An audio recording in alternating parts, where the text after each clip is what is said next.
Hello there guys, welcome back to Younes Talks Football. Welcome back to a brand new video. I hope all of you are doing alright. Listen, we're going to get straight into it. There's not really much that has to be said. You know, I feel like we're turning into an answering machine at this rate. We're just repeating the same thing over and over and over again. Listen, it has got to a point now, after today's display. It's clear as day. This needs to end now. It needs to end tonight. Tonight. That's it. Graham Potter is finished. It's over. It's over. There is no way that there's any room for whether you want to call it empathy or compassion or whatever it is, even understanding. It's over. It has failed. To be able to go on the back of an international break to a 2-2 draw against Everton in the way that we did where we handed them the result. And then you come back after an international break and this is the response. This. People getting excited about playing Real Madrid. Are you... You know what? Look, fans are fans. And I feel it too, right? Fans are fans and I feel it. You see and you think, oh, no, you know, yeah, we can take them, we can take them. Guess what? I agree. We can take Real Madrid. We can. But not with Graham Potter. There we are. Not with Potter. The truth is, and right now this might sting, right? Because, as I've said, maybe Potter is a nice guy. Yeah, I genuinely think as an individual, as a human being, in terms of one person to another, I think he's a genuine nice person. Yeah, I've got nothing against him personally. Absolutely nothing. And if anything, I honestly do wish him the best. Yeah, I really, really do. But he's a mid-table manager. Nothing else, nothing more. Proof is in the pudding. Where are Chelsea at the moment in the league? 11th. We're not even top half of the table. The only way we can try and blag that we're top of the league is when Sky Sports show us the bottom half of the table when we're sitting at the top. And then we have to cover the first numbers and it looks like it says 1, 2, 3, 4, 5 and 6. Oh, great, we're top of the league. That's the only thing that we have. We're 11th, ladies and gentlemen. Aston Villa have gone above us. Fulham have gone down into 10th. We're 11th. The only team below us, Crystal Palace, where... They're technically, you could say, in the relegation battle. There's a gap between us and them and the rest. So the only way this gets worse is if we lose a few more games and we actually end up in the battle. You know? Which I don't think will happen. But this is the lowest of the low. We're 11th and these performances are just shocking. The decisions are shocking. The lineups are shocking. Everything's shocking.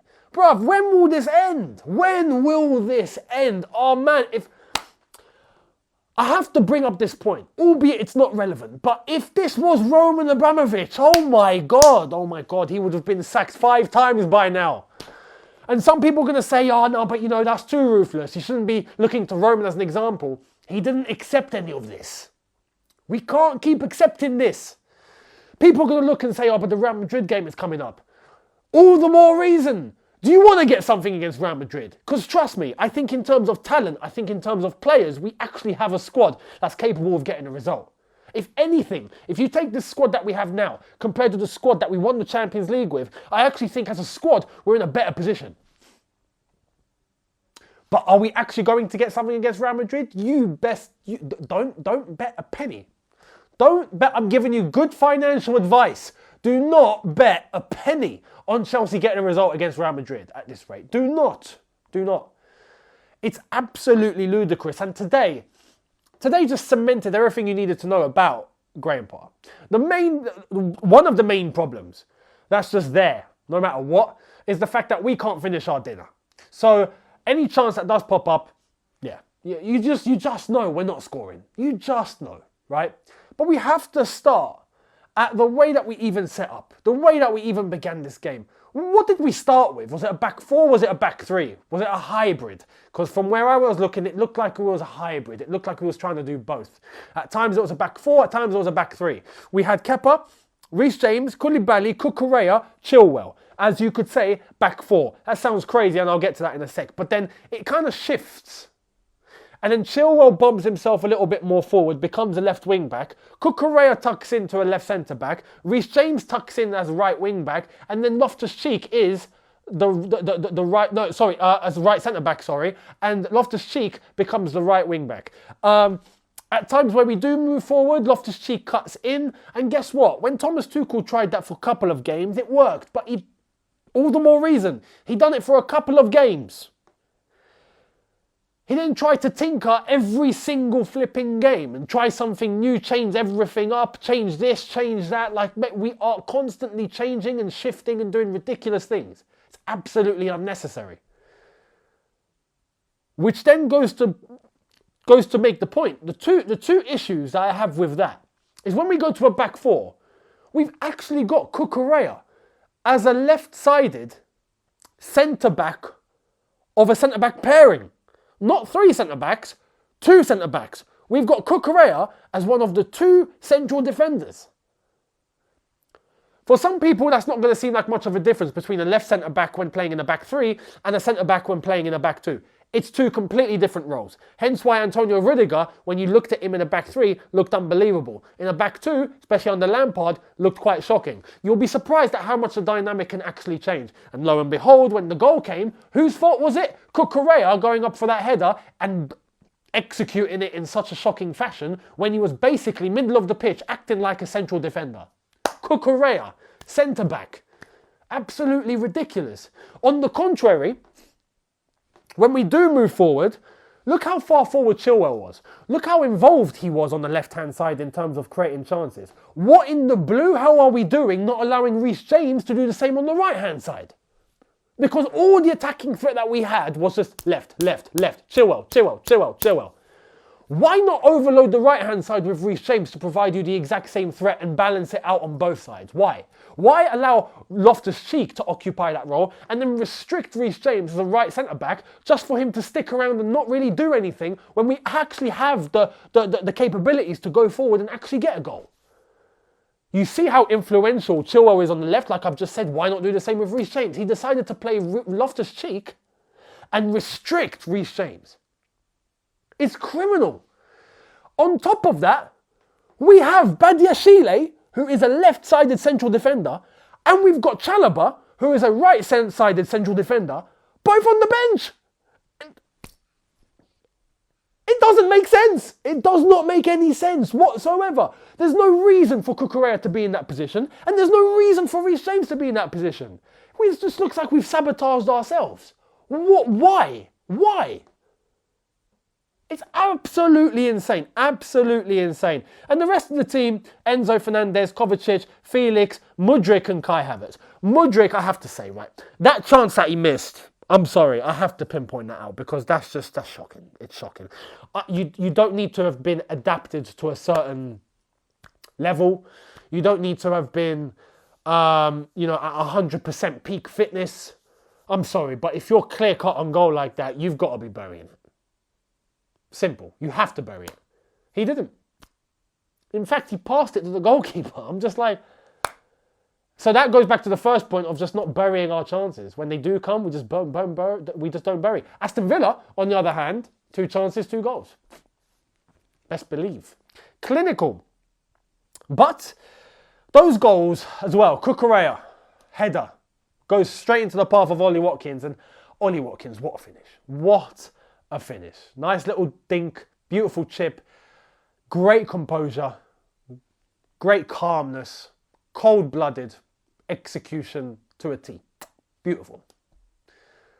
The second goal, after we come out at half-time, we come out for the second half, and the second half was actually worse than the first half, which just goes back to type under Graham Potter. We don't actually seem to move into an upward trajectory when we're playing under Graham Potter. We tend to go downwards every single time we come out for a second half. Maybe the odd game, here and there, 1 in 10, maybe, we perform better in the second half. Overall, we come out for the second half and we're a joke.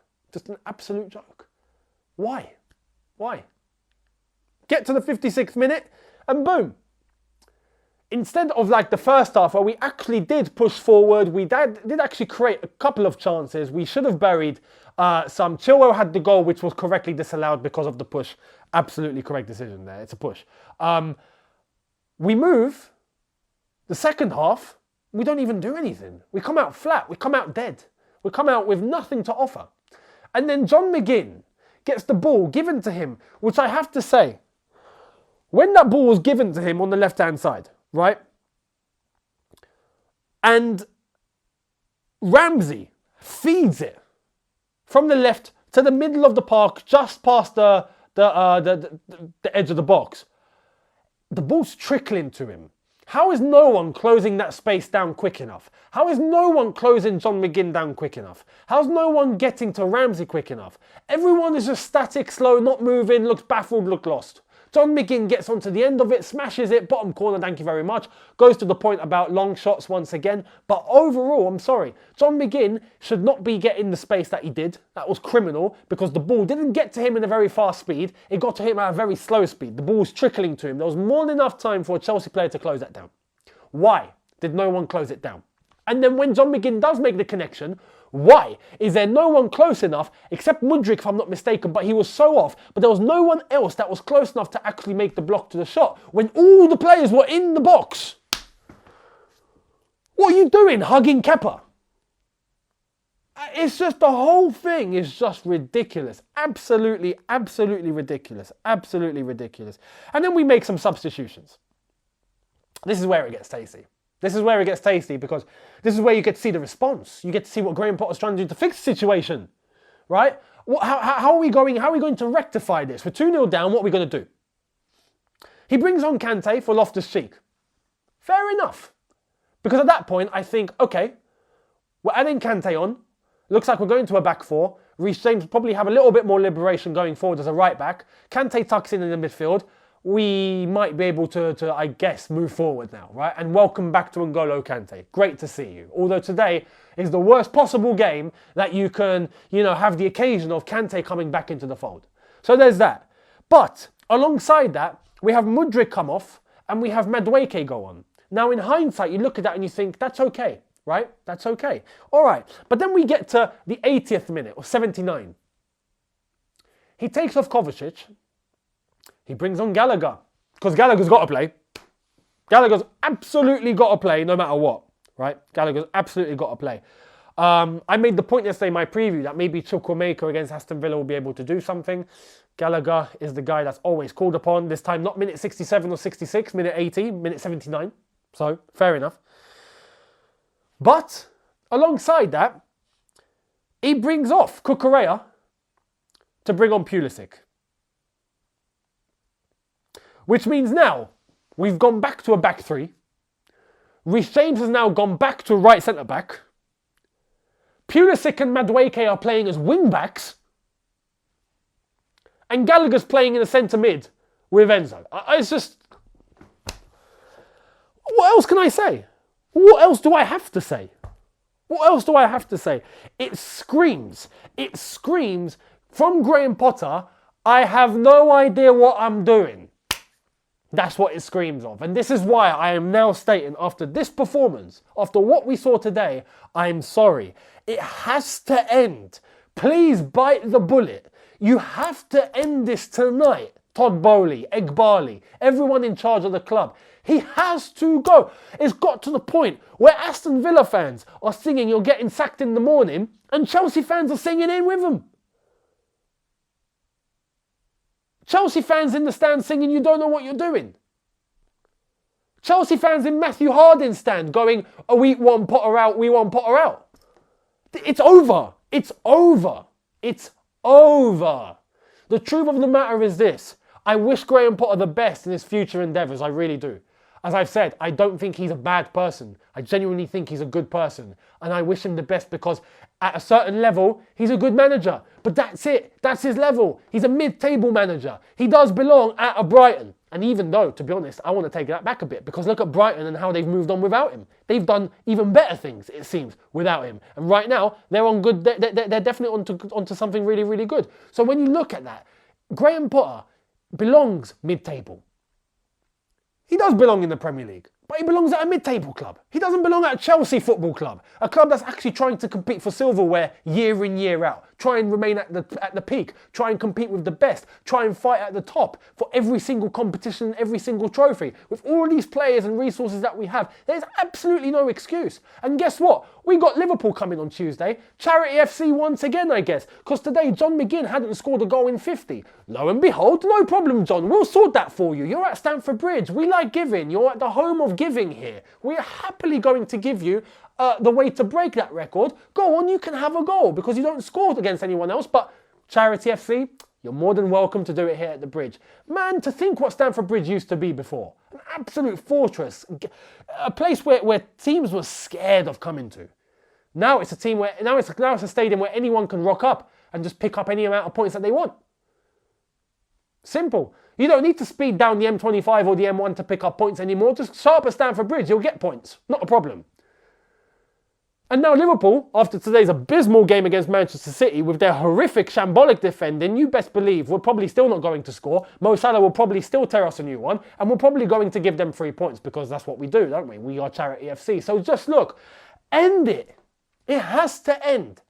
The proof is in the pudding. We still don't genuinely know what Graham Potter's trying to do. We still don't know what 11 is his best 11 or what he's trying to do. We still don't know what system he's trying to go for. He tinkers too much and changes too much. He is, as I've said, a mid-table manager. And that is as best as it's going to get. And right now we are 11th. Proof is in the pudding. We're mid-table. And we're not even mid-table, top half of the table. We're mid-table, bottom half of the table now. So it has to end. It has to end now. It's over. It's over. Get Graham Potter gone. Pay him whatever is due. You have to bite the bullet on that. Because truth of the matter is, and this is why it stings. Why it stings, right?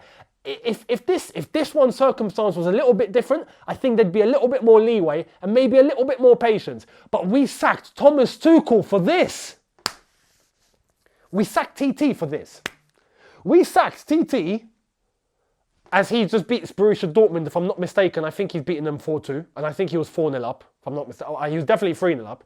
Finished 4-2. If I'm not... The last time I checked before the end of the game, it was 4-2. So his first game back, fantastic. Against Dortmund, puts 4 past them. Great. We got rid of TT. For albeit, and as I'm sure, not for footballing reasons, but for things that had happened between him and the club and the owners and whatnot. Or Todd Bowley, specifically. Allegedly. We get rid of TT, and this is what we bring in? This is what we're doing? No. Nagelsmann is available. Luis Enrique is available. Pay Germany, get Hansi Flick. Go to Atletico, get Simeone. I don't care right now. I really don't care right now. Someone needs to come in that is going to be a better caliber and a higher caliber than Graham Potter. Simple. Because I bet if we do that, this team will actually get led in the right direction and will actually start pulling off great results. Why? Because the talent and the squad is there. It's ready. The squad is there. We have a good squad. We have a very talented group of boys. We really do. But they're not being utilised in the right way whatsoever. And we're going down this route of everything's going to be okay. Everything's going to be fine. We're it's going to be one step at a time, but we're going to get there. It's all going to be fine. It's not going to be fine. Today is pretty evident and it's pretty clear. It's not going to be fine. It needs to change. Graham Potter needs to get sacked immediately. I'm sorry. It needs to end tonight. This is not going to get better. And we are in the month of April. And I said this in my preview and prior. In the month of April, we have to start it off well. We have to. If we don't, it's going to set a tone for all the games that we have every single 3 days, including the Premier League where there's big games and the Champions League where we're playing Real Madrid in case no one's actually realised. This is going to send us in a... If it keeps going, it's going to be hell. Let me just say it now. It's not going to end nicely. It's not going to end nicely. And today's game was absolutely disgraceful. Inexcusable. No reason for why today happened. Absolutely no logical reason for why today should have happened. So Chelsea, Todd Bowley, it's up to you. We've all come to the consensus. It's over. It needs to change. Make the decision. Bite the bullet. Be brave and call it. Get Graham Potter out of the club tonight. Simple. And as I've said, I wish him the best in all his future endeavours. Let me know your thoughts and comments in the comment section below. Much appreciated. And I will see all of you tomorrow for a brand new one Hit the subscribe button if you are new. Hit the notification bell to be notified once I've uploaded. Smash the like button if you've enjoyed this, and I'll see all of you tomorrow. Have a good one, people, in a bit. Take care and peace.